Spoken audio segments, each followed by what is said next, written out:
storms to alert you first. This is KIMT Storm Team 3, weather coverage you can count on.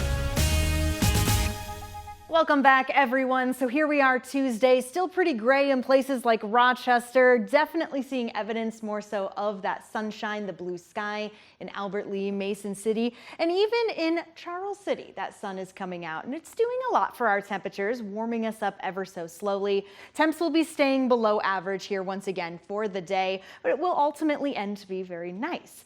That being said, as we see a little more of that sunshine come our way, we'll also be having to watch out for some of this kind of lingering pop-up showers as we go through the rest of this afternoon into the evening. Most of the more widespread rainfall, we saw a pretty decent soaking in places like Rochester earlier today. That continues to slowly move out, but again, there is still moisture to be found with a little bit of heating. We get a tiny bit of that instability, and I wouldn't be surprised if we continue seeing just isolated pop-up showers here or there.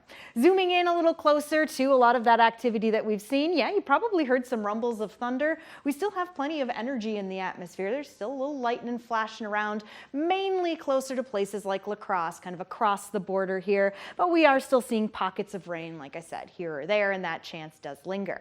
Now talking about the sunshine, there is plenty to be seen further to the west. A few of these thinner clouds are going to try to block it further north, but we're more concerned about kind of those pop-ups and when we're going to be seeing more of this sunshine. Again, we've seen it in Mason City, we've seen it in Albert Lea, and even with the clouds that are still floating around there, that has been enough to warm temperatures into the low 60s. It's 61 now in Mason City, Albert Lea, Owatonna, even Mankato, which has been a bit sunnier, 62. Nice to see. Temperatures not terribly warm, but we are getting some of that yellow on the map, and eventually it will make its way further east. 59 in Austin currently, 58 in Rochester, will ultimately make it into the low 60s.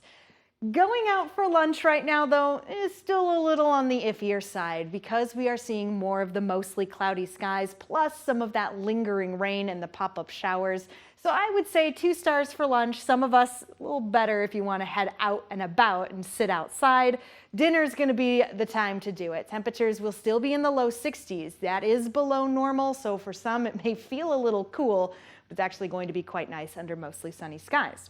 After dinner outside, why not go for a walk, catch a glimpse of that sunset, because we are going to see it. There will be plenty more sunshine to be had as we get into the evening before a few clouds join us once again for tonight and then part ways coming into tomorrow. Let's watch it here on Sky Tracker 3. Kind of a little more robust than what we'll be seeing here as we do get into the afternoon, but it shows a good example of where we could see sunshine slip through and where we could see some of those lingering pop-ups. As we get around 5 p.m. looking quite nice, maybe again head outside for some dinner, watch for a few lingering pop-ups, but it's really as we get into the overnight and our Wednesday morning that more sunshine is expected. So if you don't want to head out to lunch today to sit outside, maybe wait until our Wednesday as temperatures go back into the low 70s, more sunshine to be seen. It's going to be nice on Thursday as well before another active pattern as we head into the weekend. Gotta enjoy those days while we can. Will do. All right, thanks, Sarah. Happening